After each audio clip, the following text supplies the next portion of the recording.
আসসালামু আলাইকুম, কেমন আছেন সবাই? ফিরে এলাম আরও একটি নতুন ভিডিও নিয়ে।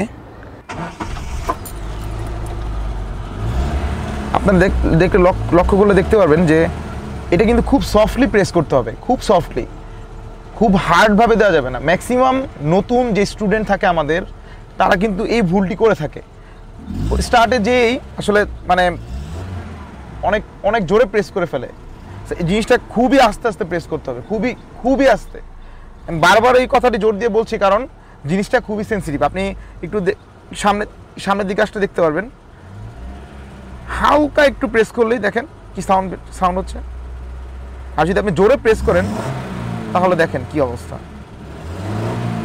এতক্ষণ দেখলাম আমরা অ্যাক্সেলারেটরের পরে যেটি আছে সেটি হচ্ছে ব্রেক।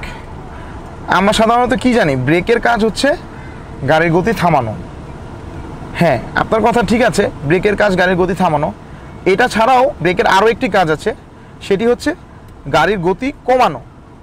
সবসময় তার আপনি গাড়ির গতি থামাবেন না, কিছু কিছু সময় আপনার গাড়ির গতি কমাতে হবে।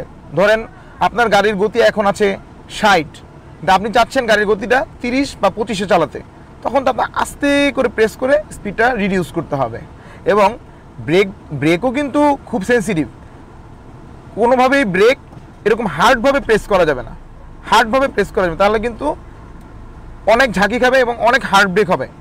সো ব্রেকটা আসলে সঠিক নিয়ম হচ্ছে ব্রেক পাড়াতে আস্তে আস্তে আস্তে আস্তে আস্তে আস্তে এইভাবে ব্রেকটা প্রেস করতে হবে। আবার যখন আপনি ব্রেকটা ছাড়বেন তখন আস্তে আস্তে আস্তে আস্তে আস্তে ছাড়তে হবে। এই একভাবে দিয়ে একভাবে ছাড়লেন, এইভাবে কিন্তু হবে না। এটা হচ্ছে ব্রেকের কাজ। এখন আমরা আলোচনা করব ক্লাচ নিয়ে। ক্লাচের কিন্তু সাধারণত দুইটা কাজ, একটা হচ্ছে গিয়ার শিফটের সময় ক্লাচ করতে হয়, আরেকটি হচ্ছে ব্রেক করার সময় ক্লাচ করতে হয় বা স্লো করার সময়।